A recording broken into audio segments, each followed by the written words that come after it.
Semangat pagi semuanya. Pada kesempatan ini kita akan mempelajari materi tentang kaidah kebahasaan pada puisi rakyat. Ini terkait tentang jenis kalimat dan kata yang biasanya digunakan atau yang terdapat pada puisi rakyat.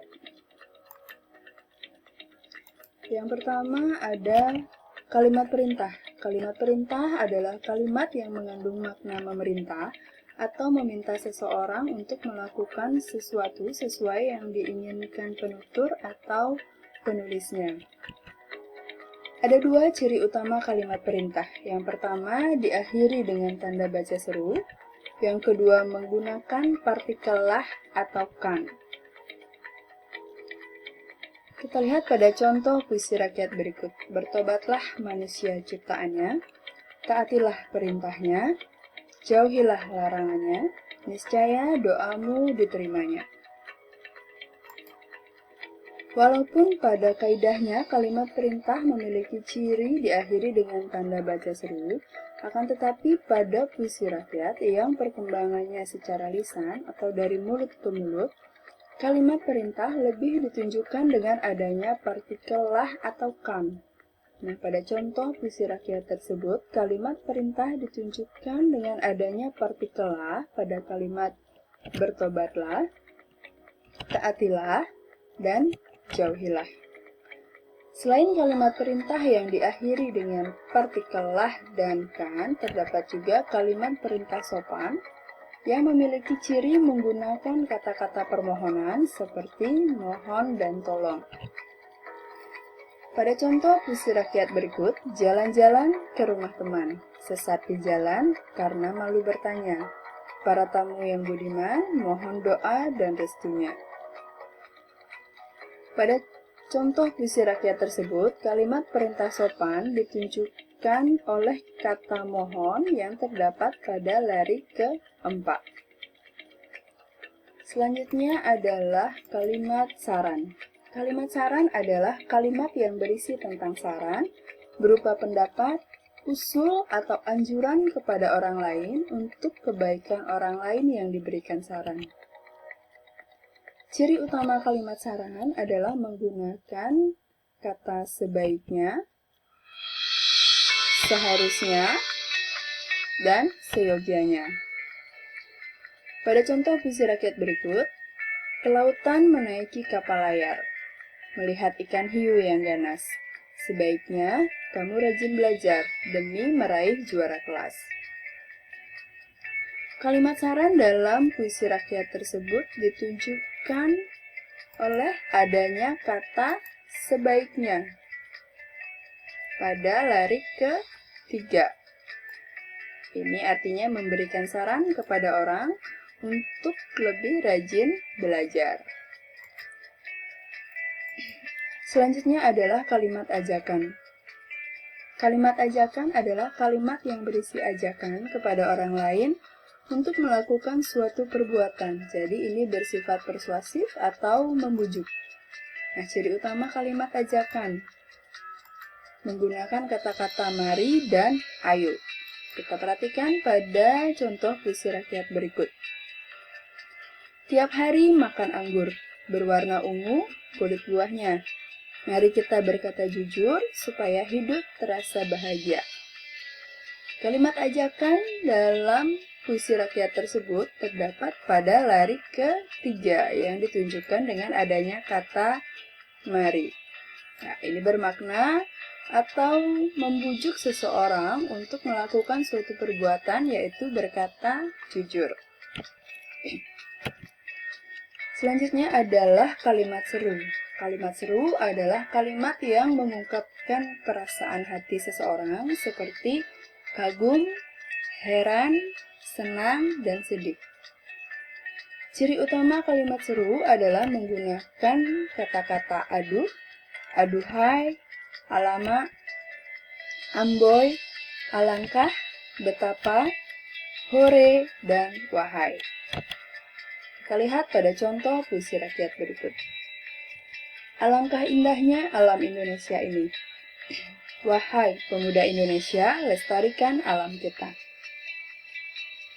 Kalimat seru dalam puisi rakyat tersebut terdapat pada larik pertama dan larik kedua, yang ditunjukkan dengan kata alangkah dan kata wahai. Ini merupakan seruan atau perasaan seseorang mengenai kekaguman terhadap indahnya alam Indonesia ini. Kalimat berikutnya adalah kalimat larangan. Kalimat larangan adalah kalimat yang berisi larangan agar orang lain tidak melakukan suatu kegiatan. Ciri utama kalimat larangan adalah menggunakan kata jangan dan hindari. Pada contoh puisi rakyat berikut, pagi-pagi makan ketupat, minumnya sama jus mangga. Kalau kamu ingin sehat, jangan malas untuk berolahraga. Dapatkah kalian melihat kalimat larangan yang terdapat pada puisi rakyat tersebut? Kalimat larangan pada puisi rakyat tersebut terdapat pada larik keempat yang ditunjukkan dengan adanya kata jangan, yang bermakna melarang seseorang untuk malas. Sekarang kita beralih ke kata penghubung atau yang sering disebut dengan konjungsi. Kalian pasti sering mendengar kata konjungsi, tapi apakah kalian tahu apa itu konjungsi? Menurut Kamus Besar Bahasa Indonesia, konjungsi adalah kata atau ungkapan penghubung antar kata, antar frasa, antar klausa, dan antar kalimat. Ada 7 jenis kata penghubung. Yang pertama adalah kata penghubung tujuan. Kata penghubung tujuan adalah kata penghubung yang menjelaskan maksud dan tujuan suatu acara atau tindakan. Biasanya menggunakan kata supaya, guna, agar, dan untuk. Yang kedua adalah kata penghubung sebab atau kausal, adalah kata penghubung yang menjelaskan bahwa suatu peristiwa atau tindakan terjadi atas sebab tertentu.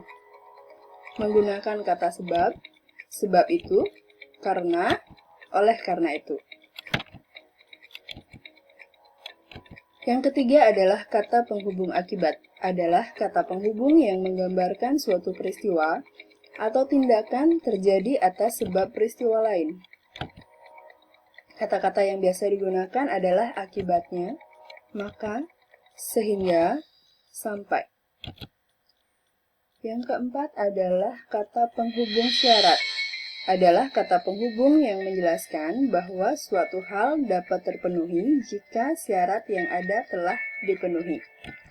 Kata yang biasa digunakan adalah jika, jikalau, andai, andaikan, seandainya, asal, asalkan, kalau, bila, apabila, dan bila mana. Jenis kata penghubung yang kelima adalah kata penghubung konsesif, adalah kata penghubung yang digunakan untuk menyatakan keadaan atau kondisi yang berlawanan dengan sesuatu yang dinyatakan dalam induk kalimat. Kata yang biasa digunakan adalah walaupun, meskipun, biarpun, sungguh pun, dan kendati pun. Yang keenam adalah kata penghubung perbandingan, adalah kata penghubung yang digunakan untuk membandingkan dua hal. Jadi ada dua hal yang dibandingkan dan menggunakan kata seperti, ibarat, bagai, bagaikan, dan laksana. Yang terakhir atau yang ketujuh adalah kata penghubung cara, adalah kata penghubung yang digunakan untuk menjelaskan cara atau proses. Kata yang biasa digunakan adalah dengan. Dalam puisi rakyat juga biasanya kita temukan jenis kalimat tunggal. Kalimat tunggal adalah kalimat yang memiliki satu subjek dan satu predikat. Jadi penekanannya adalah satu subjek dan satu predikat. Contohnya, sore-sore aku minum teh manis. Ku bersantai sambil main rubik.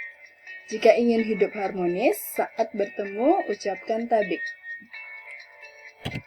Dalam contoh puisi rakyat tersebut, yang tergolong kalimat tunggal adalah kalimat pada larik pertama, yaitu sore-sore aku minum teh manis. Sore-sore sebagai keterangan, aku sebagai subjek, minum sebagai predikat, dan teh manis sebagai objek. Walaupun terdapat keterangan dan objek, itu tidak masalah. Itu merupakan pelengkap dalam kalimat tunggal. Yang kita lihat adalah subjeknya satu dan predikatnya satu.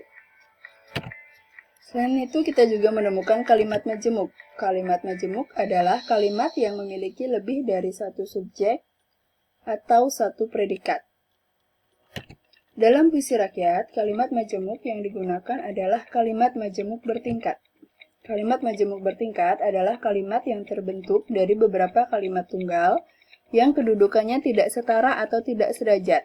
Artinya, dalam kalimat tersebut terdapat induk kalimat sebagai inti dari kalimat majemuk dan anak kalimat sebagai pelengkap dari inti kalimat yang biasanya ditandai dengan adanya kata penghubung.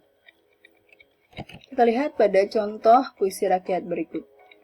Jika guru memberi teladan, siswa akan dapat panduan. Nah, kalimat tersebut tergolong kalimat majemuk karena dia memiliki dua subjek, yaitu guru dan siswa.